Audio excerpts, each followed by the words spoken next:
Monggo Bapak Ibu kita mulai dengan baca istighfar 3 kali dan syahadat 3 kali nggih. A'udzu billahi minasyaitonir rajim. Bismillahirrahmanirrahim. Astaghfirullahal azim. Astaghfirullahal azim. Astaghfirullahal azim. Asyhadu an la ilaha illallah wa asyhadu anna Muhammadar Rasulullah. Asyhadu an la ilaha illallah wa asyhadu anna Muhammadar Rasulullah. Asyhadu an la ilaha illallah wa asyhadu anna Muhammadar Rasulullah. Al-Fatihah ila hadratin Nabi Mustafa Rasulullah Muhammadin sallallahu alaihi wasallam wa ila arwahi azwajihi wa abnaihi wa banatihi wa ali baitihi wa dzurriyyatihi ajma'in wa ila arwahi jami' ikhwanihi minal anbiya'i wal mursalin wal malaikatil muqarrabin wal awliya ulul ama'il amilin musyahada'i was salihin fi masyariqil ardi ila magharibiha. Thumma ila arwahi sedayanipun para auliya illah fi Tlatah Mataram wa ila ruhi Simbah Sultan Agung Hanyokrokusumo wa ila sedaya Sultan Hamengkubuwono al-awal ilal akhir usulihim wa furaihim wa ila arwahi man bana hadzal masjid awalahum wa akhirahum wa man anfaqa amwalahu li hadzal masjid wa man sana'al bi'ra li hadzal masjid. Al-Fatihah. A'udzu billahi minasyaitonir rajim. Bismillahirrahmanirrahim. Alhamdulillahi rabbil alamin. Ar-Rahmanir Rahim. Maliki yaumiddin. Iyyaka na'budu wa iyyaka nasta'in. Ihdinas siratal mustaqim. Siratal ladzina an'amta 'alaihim ghairil maghdubi 'alaihim waladdallin. Amin. Assalamualaikum warahmatullahi wabarakatuh. A'udzu billahi minasyaitonir rajim. Bismillahirrahmanirrahim. Alhamdulillahi rabbil alamin. Wa bihi nasta'in ala umuri dunya waddin. Allahumma shalli ala sayidina Muhammad wa ala ali sayidina Muhammad. Kama shallaita ala sayidina Ibrahim wa ala ali sayidina Ibrahim wa barik ala sayidina Muhammad wa ala ali sayidina Muhammad. Kama barakta ala sayidina Ibrahim wa ala sayidina Ibrahim fil alamin innaka Hamidum Majid. Asyhadu an la ilaha illallah wa asyhadu anna Muhammadar Rasulullah. Subhanaka la ilma lana illa ma 'allamtana innaka antal alimul hakim. Rabbi shrah li sadri wa yassir li amri wahlul 'uqdatam min lisani yafqahu qawli amma ba'd. Bapak-bapak, ibu-ibu, jamaah salat maghrib dan pengajian rutin. Pada malam hari ini kita kembali bertemu untuk melaksanakan ibadah sholat maghrib berjamaah dan nanti dilanjut dengan isya berjamaah dan juga ngaji bersama-sama.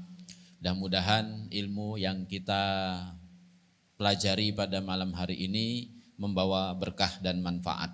Amin ya rabbal alamin.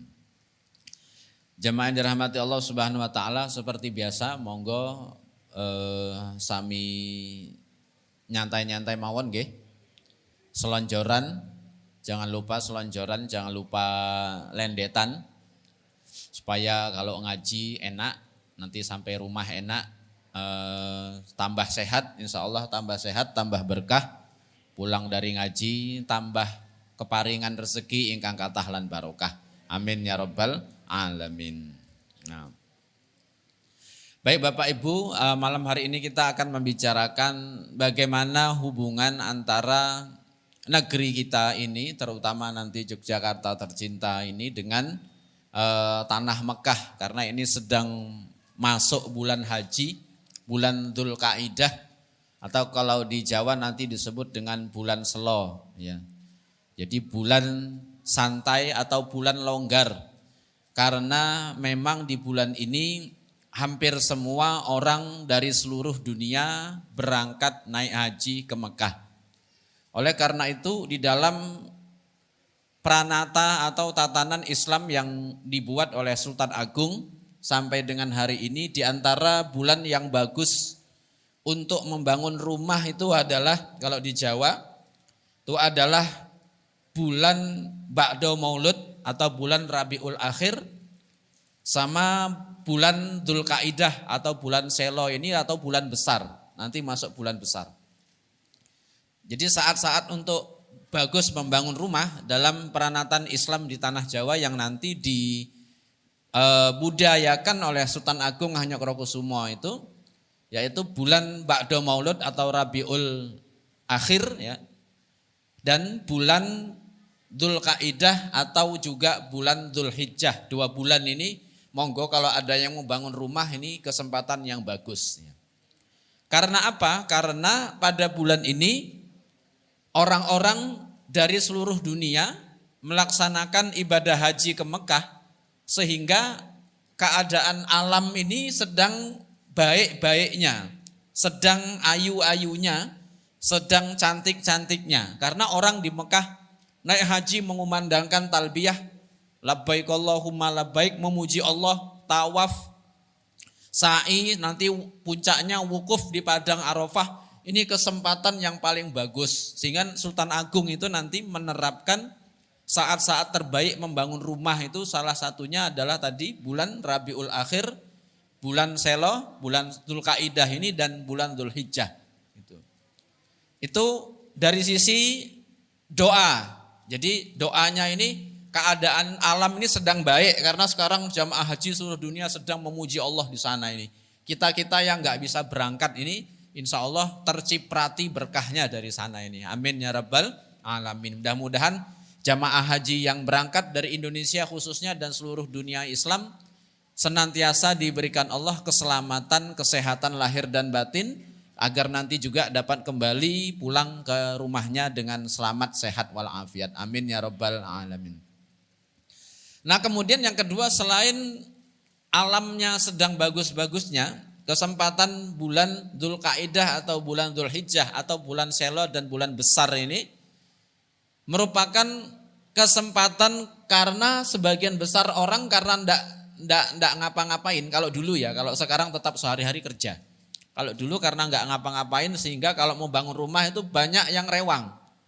Jadi mau sambatan, mau apapun itu banyak yang bantu. Banyak yang bantu macul, banyak yang bantu buat fondasi, banyak yang bantu cari bahan, banyak yang bantu cari kayu, banyak yang bantu cari material untuk pembangunan. Ya. Karena apa tadi itu, bulan ini merupakan bulan yang baik. Ya. Dan ini tidak ada hubungannya sama nanti kalau bangun di luar bulan ini celaka, enggak gitu. Ini bulan yang dianggap paling baik oleh para ulama-ulama kita dulu untuk pembangunan rumah ya, di tanah kita ini yang nanti mulai dibudayakan sejak zaman Sultan Agung Hanyokrokusumo. Kemudian yang kedua, hubungan antara negeri kita ini dengan Mekah itu ada sebuah cerita. Kalau panjenengan ke Imogiri, ke makam Raja-Raja Imogiri itu, begitu kita naik tangga dari Masjid Imogiri, Masjid Pajimatan, naik tangga ndak jauh nanti sebelah, kalau kita naik ke arah sana, arah utara makamnya itu, sebelah kiri tangga itu ada makam, nama makamnya itu makam Kiai Muhammad Mataram. Jadi ada seorang ulama di zaman Sultan Hamengkubuwono pertama namanya Kiai Muhammad Mataram. Nama aslinya adalah Bagus Samsudin, juga disebut dengan digelari di Keraton Yogyakarta dengan gelar Tumenggung Sasmito Sastro. Makamnya tadi, tapi belum sampai ke puncak makam raja, ini masih di tangga-tangga paling awal. Kalau jenengan nanti ke Imogiri ada tulisan itu makam Kiai Muhammad Mataram. Siapa Kiai Muhammad Mataram ini?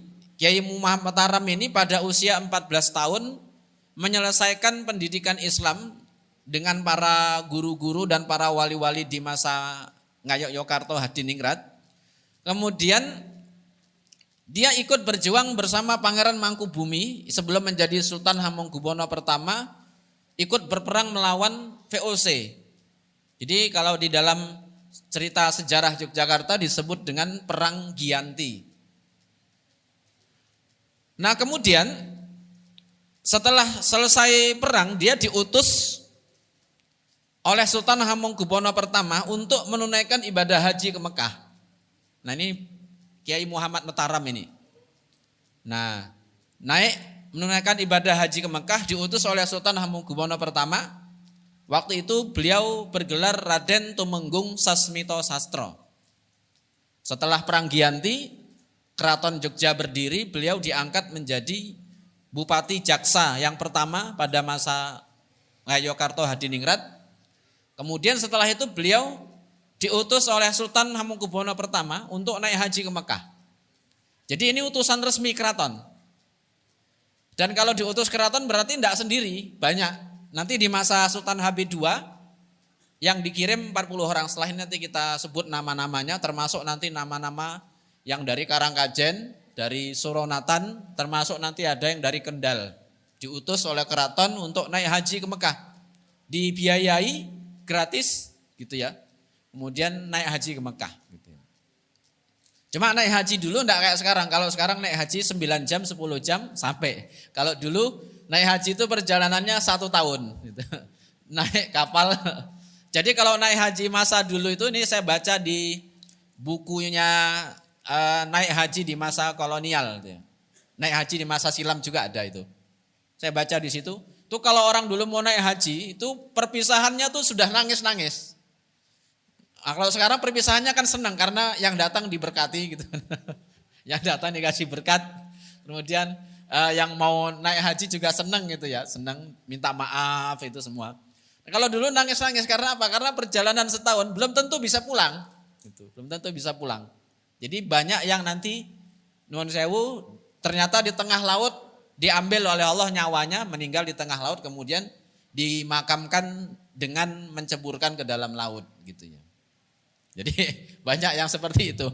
Nah untungnya kita ini dikasih Allah anugerah kemajuan transportasi pesawat terbang. Nah jadi mau tindak umroh atau haji Bapak Ibu semuanya itu mudah, 9 jam sudah sampai di Mekah langsung bisa video call kan gitu kan. Asal ngisi paket 500.000 Telkomsel kan gitu. Video call, Pak aku wis tekan Jeddah iki. Nah, itu nikmat sekali rasanya itu ya. Nah, karena itu orang-orang dulu ini sebelum berangkat haji 1 tahun perjalanan, perpisahan dengan anggota keluarganya, pokoknya intinya kalau balik itu alhamdulillah, kalau enggak balik ya udah takdirnya begitu gitu ya. Nah, Kiai Muhammad Mataram atau Tumenggung Sasmito Sastro ini kemudian naik ibadah haji, setelah pulang dari ibadah haji ditugaskan menjadi abdi dalam pametaan. Di keraton itu ada istilah abdi dalam pametaan. Ini yang biasanya urusannya adalah mendoakan atau menyelenggarakan acara-acara keagamaan di Keraton Yogyakarta. Ya. Kemudian beliau mendapat tanah perdikan di daerah Nitian. Nitian sekarang itu yang ada Masjid Sultonain, masjid yang sebelah selatan milik Yogyakarta, yang sebelah utara milik Surakarta. Dan Masjid Nitian itu, kalau panjenengan ke Masjid Nitian, itu di pintu Masjid Nitian itu ada tulisan Hadza al-Masjid al-Haram fi Fanitian. Jadi Masjid Nitian itu bagi orang Jawa itu disebut dengan Masjidil Haram fi Nitian, Masjidil Haram di Nitian. Gitu.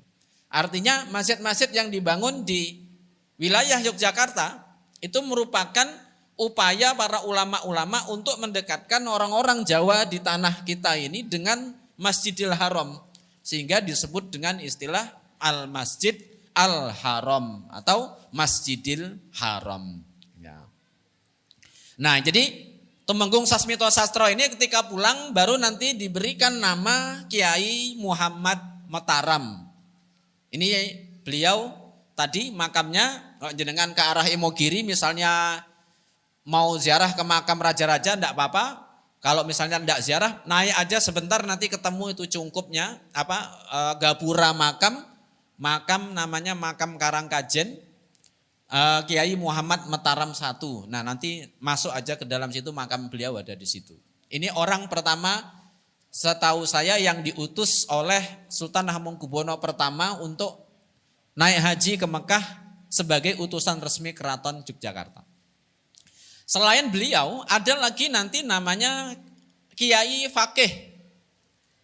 Kiai Fakih ini yang mengusulkan, salah satunya yang mengusulkan pembangunan masjid-masjid Patok Negoro di seluruh Yogyakarta.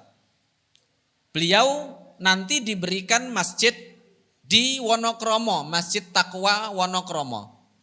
Kalau Bapak Ibu ke arah Wonokromo, misalnya mau wisata sate Pak Pong gitu ya. Wisata sate Pak Pong dan sate-sate yang lain. Setelah perempatan nanti ke selatan, tidak jauh dari situ nanti baru ke timur belok ada Masjid Takwa Wonokromo. Nah, Kiai Fakih ini disuruh jadi kiainya di situ. Tapi kemudian beliau ini naik haji. Naik haji yang pertama, kemudian naik haji yang kedua itu membadal atau menggantikan Sultan Hamengkubuwono pertama. Tetapi pada naik haji yang kedua ini beliau meninggal di tengah laut. Sehingga Kiai Fakih ini nanti oleh masyarakat Yogyakarta, oleh para ulama di Yogyakarta disebut dengan nama Kiai Fakih Sedo Laut. Karena meninggalnya waktu naik haji dan meninggal di tengah laut. Nah, makamnya juga di laut. Jenengan besok naik haji, naik kapal, nah jangan lupa naik pas di laut mana kirimi doa aja kan gitu. Cuma ya sekarang udah ada pesawat ya mbok ya naik kapal. Jadi yang enak aja, yang paling gampang itu ya. Ya mudah-mudahan kalau panjenengan yang pernah umroh atau belum haji atau belum umroh atau belum haji, pinaringan rezeki, insyaallah mudah-mudahan diberikan rezeki untuk menunaikan ibadah umroh ataupun haji. Amin ya rabbal alamin. Nah, kemudian pada masa Sultan Hamengkubuwono kedua, ini arsipnya ada, arsip resminya Sultan Hamengkubuwono kedua mengutus nama-nama ini nanti, saya bacakan nama-namanya untuk naik haji ke Mekah. Ya, naik haji ke Mekah. Yang diutus siapa? Yang diutus Kiai Muhammad Mataram yang kedua kalinya. Yang pertama tadi beliau diutus oleh Sultan Hamengkubuwono pertama. Kemudian yang kedua diutus oleh Sultan Hamengkubuwono kedua untuk memimpin rombongan dari Keraton Jogja naik haji ke Mekah. Ini arsipnya dikeluarkan pada tanggal 4 Februari 1806. 1806 sampai 1906 100 tahun. 1906 sampai 2006 200 tahun. 2006 sampai hari ini kurang lebih berarti berapa tahun? 218 tahun yang lalu. Ini arsipnya tercatat di keraton. Surat Sultan Hamengkubuwono pertama mengutus Kiai Muhammad Mataram untuk naik haji memimpin rombongan dari Keraton Jogja naik haji ke Mekah. Suratnya tertanggal 1806 4 Februari 1806. Ada 3 kiai yang diutus, satu namanya Kiai ada 4 kiai yang menjadi pemimpinnya. Kalau sekarang kira-kira ketua rombongan haji. Kiai Muhammad Mataram yang pertama, kemudian Kiai Carubin. Yang kedua Kiai Haji Ahmad. Nama Ahmad ini banyak sekali. Yang kedua Kiai Haji Muhammad. Yang ketiga Kiai Muhammad Ngarib. Ya, Muhammad Arif. Ada 21 orang abdi dalam dari Keraton Jogja yang oleh Sultan Hamengkubuwono kedua diperintahkan untuk naik haji. Nah, jadi keraton memerintahkan abdi dalam bersama dengan 4 orang kiai ini tadi, jadinya sekitar 25 orang untuk naik haji ke Mekah, resmi utusan dari Keraton Yogyakarta. Nama-namanya tadi itu Kiai Carubin, Kiai Haji Ahmad, Kiai Haji Muhammad dan Muhammad Ngarib. Nah, ada 21 orang abdi dalam. Saya bacakan satu-satu namanya ini. Yang pertama namanya Ahmad Iman. Ahmad Iman. Yang kedua namanya Rolah. Nah, Rolah ini tidak tahu nama asli atau nama bukan. Saya jadi teringat guru saya di YIN UIN Sunan Kalijogo itu almarhum Profesor Dr. Simuh. Nah, Pak Simuh itu mantan rektor IAIN sebelum tahun 2000-an. Pak Simuh itu nama aslinya Muhammad Fakih. Tapi karena sejak kecil oleh teman-temannya dipanggil Muh. Gitu. Muh itu loh sama Simuh akhirnya pas sekolah. Kan sekolah pencatatannya belum serapi saat ini ya. Terus dicatat jenenge sapa? Nah, kayak Simuh akhirnya ditulis Simuh gitu. Ini saya dapat cerita dari beliau. Waktu itu saya masih jadi mahasiswa 20-an tahun lalu ini. 20-an tahun lalu beliau kalau ngajar cerita namanya Muhammad Fakih. Kemudian karena waktu kecil dipanggil sama teman-temannya Simuh, akhirnya sampai besar, sampai kuliah, sampai jadi profesor, nama beliau itu Simuh. Jadi Pak Simuh itu nanti kalau ada yang pernah baca tulisan beliau, buku atau apapun, nah itu nama beliau Muhammad Fakih tapi panggilannya Simuh. Nah saya lanjutkan lagi, yang dikirim tadi 21 orang Mukidin. Mukidin ini berarti Muhyiddin ya. Kemudian Benawi, Jenawi, Ngabdul Gapar, tulisannya benar-benar pakai Ngabdul Gapar itu. Ngabdul Gapar, Ngabdul Wahab, kemudian Ahmad Yadin, Nur Rahman, Ahmad Yunus, Tayar, Bailawi. Nah ini Bailawi ini ilat Jawa dari Baidawi. Baidawi jadinya Bailawi. Sama kayak bahasa Arab mudarat. Mudarat itu bahasa Arab artinya bahaya. Kemudian oleh lidah orang Jawa diucapkan menjadi melarat. Melarat itu dari bahasa Arab mudarat. Mudarat itu artinya bahaya. Akhirnya karena lidahnya susah mengucapkan dot, akhirnya mengucapkannya jadi melarat. Nah, sama seperti kata-kata di dalam bahasa Jawa palilah. Nyuwun palilahipun nggih. Nah, itu palilah itu dari bahasa Arab fadilah. Fadilatun, fadilah artinya anugerah. Jadi kalau disebut nyuwun palilah artinya mohon anugerah. Cuma mengucapkan dot kan susah. Sehingga dotnya jadi la. Jadi mengucapkannya itu fadilah menjadi palilah. Nah ini Bailawi jadi awalnya Baidawi tapi karena lidahnya lidah Jawa menjadinya Bailawi. Kemudian ada namanya Kiai Abid, Kiai Yakin, Kiai Tolab, Kiai Nur Rahman, Kiai Mesir, Kiai Dama, Kiai Jakaria, Kiai Ahmad Kasim, Kiai Umar, dan ada 2 orang lagi dari Batang Jawa Tengah sekarang. Ya. Nah, orang-orang ini nanti disebutkan asalnya seperti Kiai Mukidin itu anaknya Kiai Muhammad Mataram. Sedangkan Kiai Benawi dan Kiai Jenawi itu cucunya Kiai Muhammad Mataram. Ngabdul Wahab, Abdul Ghafar, Yadin, Nur Rahman ini semuanya adalah santri yang nyantri kepada Kiai Muhammad Mataram. Sedangkan selain orang-orang ini tadi berasal dari Imogiri, Suronatan di baratnya Kauman, tempatnya Pak Sukri Fadoli, mantan wakil wali kota Jogja. Ya. Ada Mu'alimat Muhammadiyah juga di situ. Karangkajen, jadi yang dikirim orang-orangnya ini tadi dari Imogiri, Suronatan, Karangkajen. Karangkajen itu tempatnya poro kaji. Jadi di keraton itu ada poro kaji yang jumlahnya 12, disebut dengan kaji Selusin.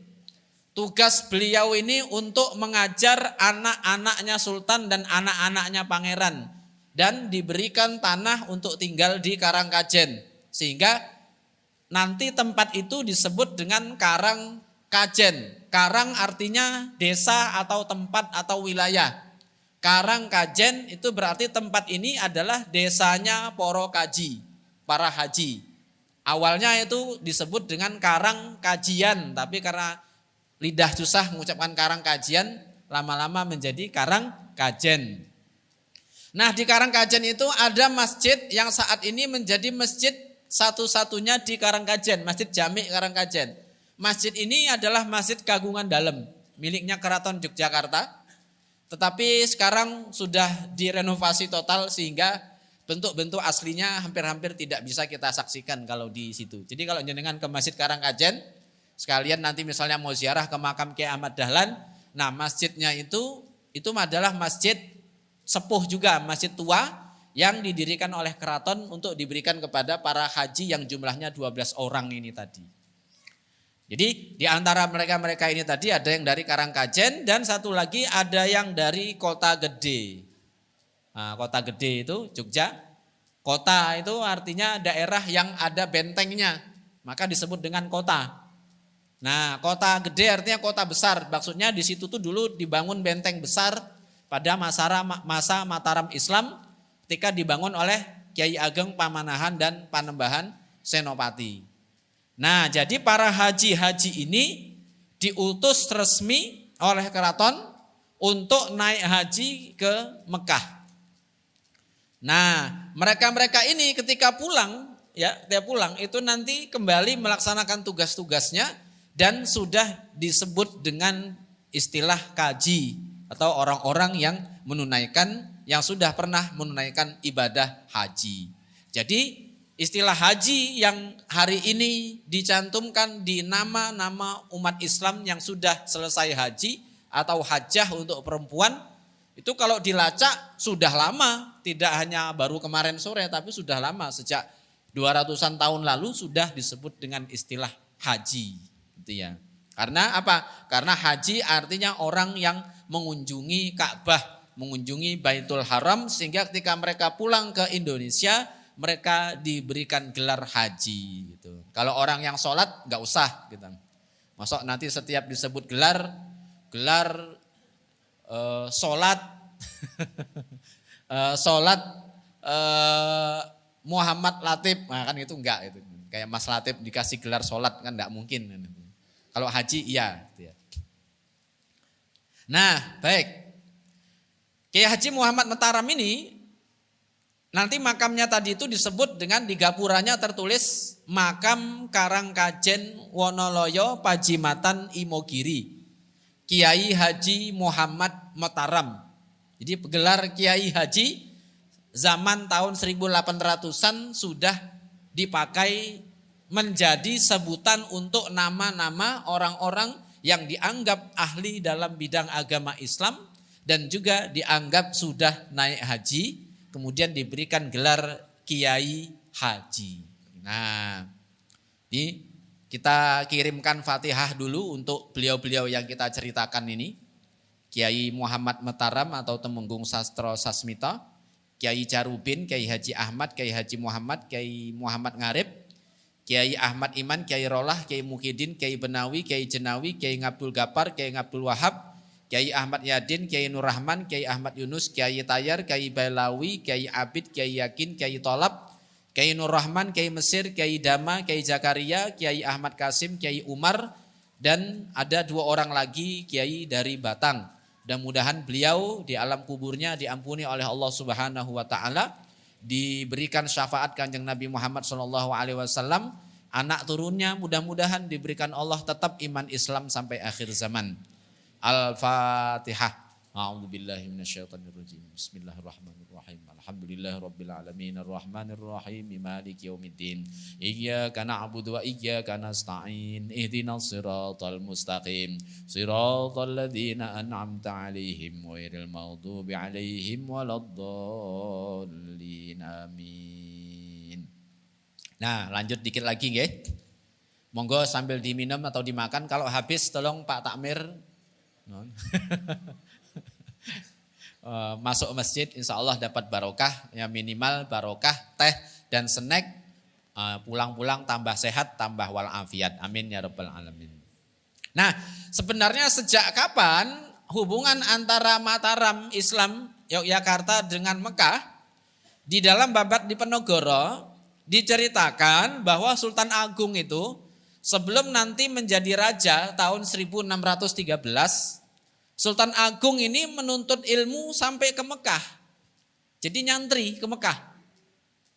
Jadi jangan dikira Sultan Agung itu hanya di keraton bertapa gitu, enggak. Ini beliau ke Mekah, nuntut ilmu di Mekah. Kemudian sampai di Mekah ngaji dengan kiai yang di Babat Diponegoro itu disebut dengan nama Kiai Imam Sapingi. Maksudnya Imam Syafi'i gitu ya. Cuma ini bukan Imam Syafi'i yang mendirikan mazhab Syafi'i, tetapi seorang guru di Mekah yang menjadi guru dalam bidang mazhab Syafi'i. Jadi Sultan Agung nyantri ke Mekah, kemudian berguru dengan seorang guru yang gurunya ini merupakan guru dalam bidang mazhab Syafi'i. Nah, ini hubungan Sultan Agung dengan Mekah. Jadi hubungan kita dengan Mekah itu sejak lama. Enggak kemarin sore terus kita menganggap wah baru sekarang ada orang haji dari Indonesia banyak. Enggak, ini sejak dulu sudah banyak orang ke Mekah. Cuma memang transportasi dan kabar tentang itu tidak banyak. Nah, kalau di Babat Diponegoro yang ditulis oleh Pangeran Diponegoro ketika beliau diasingkan ke Toraja. Nah, beliau ini nyerat Babat Diponegoro dan menceritakan bahwa Sultan Agung sebelum menjadi raja di Mataram tahun 1613 nyantri ke Mekah. Kemudian ketika pulang itu sebenarnya Sultan Agung enggak mau disuruh jadi raja, itu enggak mau pulang, lebih memilih untuk nyantri di Mekah. Ya kira-kira kayak orang-orang yang hari ini belajar ke Jogja, kuliah di Jogja, suruh pulang enggak mau. Suruh pulang enggak. Yo kaya awake dhewe iki. Ya, kayak yang ngomong ya, Pak ya. Suruh pulang enggak mau, senang di sini gitu. Nah, Sultan Agung itu begitu. Disuruh pulang untuk jadi raja enggak mau. Akhirnya karena enggak mau, dari Mataram sama Panembahan Puruboyo yang makamnya di Wodgaleh, Panembahan Puruboyo memerintahkan Tumenggung Singoranu untuk datang ke Mekah jemput Sultan Agung. Tumenggung Singoranu ini makamnya di Nitian. Nitian dekat masjid yang tadi saya cerita. Ini patihnya zaman Sultan Agung, namanya Tumenggung Singoranu. Singo artinya singa. Ranu artinya air. Jadi dikasih nama gelar Singoranu, itu maksudnya apa? Apa ya enek singo air, singo laut gitu. Enggak ada. Itu artinya beliau ini kesatria, tegas, ya, berwibawa seperti singa, tetapi halus dan lembut karena ranu itu artinya air yang mewakili kelembutan gitu. Maka gelar beliau Singoranu. Nah, nanti anak-anak cucunya nanti bergelar singo-singo juga. Singo siapa gitu ya. Berarti bukan Singo Edan ya. Singo Edan itu apa itu? Sepak bola Arema ya Pak ya. Arema ya. Singo Edan. Jadi Tumenggung Singoranu datang ke Mekah untuk jemput Sultan Agung supaya pulang untuk jadi raja. Sultan Agung enggak mau. Tapi akhirnya oleh gurunya yang tadi dari mazhab Syafi'i tadi diperintahkan pulang. Di Babat Diponegoro diceritakan, wahai anakku, pulanglah, antara Mekah dan Jawa itu tidak ada beda. Ini kata seorang guru dari mazhab Syafi'i tadi. Antara Mekah dan Jawa tidak ada beda. Di sana kalian menyembah kepada Ka'bah, menyembah Allah melalui Ka'bah. Kami di sini juga menyembah Allah dari depan Ka'bah. Jadi tetap sama gitu ya. Cuma perintahnya kiai yang dari mazhab Syafi'i di Mekah ini tadi, ketika nanti Sultan Agung sudah sampai di tanah Jawa, tolong bangun 2 makam. Tolong bangun 2 makam. 1, makam Giriloyo Pajimatan. Makam Pajimatan Imogiri yang sekarang jadi makam raja-raja. Yang kedua makam Giriloyo. Giriloyo itu kalau jenengan mau ke arah Imogiri nanti ada tulisan makam Sultan Cirebon. Nah, masuk ke dalam daerah arah Singosaren. Singosaren terus naik ke atas nanti sampai Giriloyo itu ada makam patihnya pamannya Sultan Agung dan ibunya. Dimakamkan di situ. Ini disuruh membangun makam atas perintah seorang guru yang dari mazhab Syafi'i yang menjadi guru di Mekah ini tadi. Nah, yang makam Pajimatan Imogiri itu dibangun atas, jadi kira-kira kalau sekarang itu Pimpro. Pimpronya itu adalah Sultan Cirebon atau Panembahan Giriloyo pertama. Dari Cirebon untuk jadi pimpro pembangunan makam Pajimatan Imogiri. Sedangkan arsiteknya Tumenggung Citro Kusumo. Jadi kalau jenengan nanti naik tangga sampai atas, yang penting nggak capek itu. Naik sampai atas, nanti ke kanan dikit ada kayak tanah tinggi. Nah di atasnya tanah tinggi ini nanti kelihatan ada makam, itu makam arsiteknya. Arsiteknya itu Tumenggung Citro Kusumo. Tumenggung Citro Kusumo ini nanti beranak pinak, punya anak, sampai anak yang terkenal namanya Raden Ajeng Kartini. Nah itu kakeknya itu arsitek makam Pajimatan Imogiri. Nah oke. Sedangkan makam Giriloyo itu dibangun yang menjadi pimpro adalah Panembahan, saya lupa, ini lupa namanya, ngapunten. Kalau yang Berbah itu memang dibangun, makam Wat Galeh Berbah itu memang dibangun oleh Panembahan Purboyo. Yang makamnya juga nanti di barat masjid. Nah Panembahan Purboyo itu nanti menurunkan juga Purboyo 1, Purboyo 2, Purboyo 3, sampai Purboyo 4, dan nanti Sultan Hamengkubuwono yang ke-8 mengambil nama Purboyo gitu ya. Nah ini makam-makam ini yang tadi saya cerita, Giriloyo sama Imogiri dibangun atas perintah Imam Syafi'i atau Imam Mazhab Syafi'i yang di Mekah. Jadi Sultan Agung disuruh pulang, wasiatnya nanti tolong bangun makam gitu. Jadi dengan kata lain apa? Dengan kata lain makam-makam ini dibangun bukan karena beliau-beliau ingin dikhususkan untuk dimakamkan di situ, bukan. Jadi banyak orang mengira nanti wah ini raja ini pengen khusus makamnya supaya beda sama, enggak. Ini makam ini dibangun karena diperintahkan oleh Imam Mazhab Syafi'i di Mekah gitu. Ini diceritakan di Babad Diponegoro. Yang mana Babad Diponegoro ini ditulis oleh Pangeran Diponegoro ketika beliau diasingkan setelah perjanjian dicurangi di Magelang, ditangkap kemudian diasingkan ke Sulawesi gitu ya. Nah, ini pada zaman Sultan Agung gitu. Sedikit lagi, sebelum zaman Sultan Agung ada ulama besar dari Mataram Islam yang juga naik haji ke Mekah, pulang dari Mekah menyuruh istri dan keluarganya untuk membuat makanan, dan makanan itu dibagi-bagikan untuk rakyat Yogyakarta dan rakyat Mataram. Dan makanan itu sampai hari ini masih dijalankan tradisi bagi-bagi makanan. Namanya Kiai Ageng Gribik Jatinom.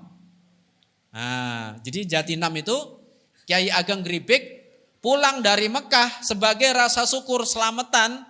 Beliau membuat makanan namanya apem. Apemnya ini dibagi-bagikan kepada rakyat sebagai tanda syukur karena sudah diberikan keselamatan oleh Allah Subhanahu wa taala. Yang kedua, sebagai rasa syukur bahwa Sultan Agung nanti akan menjadi raja. Kiai Ageng Gribik ini. Sehingga sampai sekarang di Gribik Jatinam itu ada tradisi membuat apem dan dibagi-bagikan namanya apem Yakowiyu. Nah, sampai sekarang masih ada gitu ya. Maka nanti kalau ada yang naik haji pulang-pulang jangan lupa buat apem ya. Jangan lupa yang ceramah dikasih loh. Kalau enggak nanti enggak dapat ijazah ini. Nah, kira-kira begitu. Jadi dengan kata lain Bapak Ibu, hubungan antara kita Mataram Islam ini dengan Mekah ini sudah lama. Kiai Ageng Gribik itu hidupnya tahun 1500 sampai tahun 1600. Jadi sampai hari ini kira-kira sudah kurang lebih 500 tahun. Hubungan kuat antara orang Jawa dan orang Mekah di Mekah sana ini kuat sekali. Sehingga sampai hari ini jemaah haji yang paling banyak seluruh dunia itu dari Indonesia. Itu karena memang hubungan kita dengan Mekah itu sangat kuat sekali. Nah, jadi dengan demikian kita berharap kita-kita ini, anak-anak yang hadir hari ini, terutama generasi muda hari ini dapat mewarisi semangat beliau-beliau yang menghubungkan antara Mataram dan Mekah sampai kemudian akhir zaman nanti. Mudah-mudahan kita semuanya, anak-anak kita, keturunan kita dijadikan Allah sebagai orang-orang yang tetap iman Islamnya sampai akhir zaman. Amin ya rabbal alamin. Al-Fatihah. A'udzubillahi minasyaitonirrajim. Bismillahirrahmanirrahim. Alhamdulillahirabbil alamin. Arrahmanirrahim. Maliki yaumiddin. Iyyaka na'budu wa iyyaka nasta'in. Ihdinas siratal mustaqim. Siratal ladzina an'amta 'alaihim ghairil maghdubi 'alaihim waladdallin. Amin. Demikian Bapak Ibu, monggo kita tutup dengan doa kifarat majlis bersama-sama. Subhanakallahumma wa bihamdika asyhadu an la ilaha illa anta astaghfiruka wa atubu ilaik. Wallahu a'lam bissawab. Wassalamu alaikum warahmatullahi wabarakatuh.